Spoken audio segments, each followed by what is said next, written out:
সালাম আলাইকুম। কি অবস্থা সবার? ভালো আছেন তো সবাই? তো মনে করেন আমি এই প্রবাস জীবনে এই ৪ মাস, ৩.৫ মাস, ৪ মাস এরকম হইব আরকি। এই সময়টুকুর মধ্যে আমি যা কামাইছি, যতটুকু কামাইছি তা মনে করেন মানুষ ২০ বছর, ২৫ বছর বিদেশ করলেও কামাইতে পারে না। এই প্রবাসে আইসা এত সহজে কামাইতে পারে না।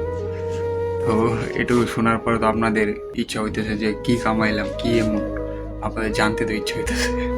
তো আমি বলি আরকি যে যতটুকু কষ্ট, দুঃখ, যতটুকু কষ্ট আরকি যা মানে পাইলাম আরকি। আর কত মানুষ কত ধরনের কথা বলছিল, যত কিছু যা পাইলাম আরকি, তা আপনারা মনে হয় যে ২০ বছরও পাবেন না। এমন মানুষ, আপন মানুষ কিন্তু আরো বেশি সমস্যা।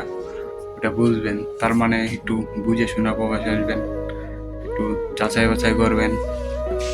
এটাই আরকি। একটু বুঝে নিবেন।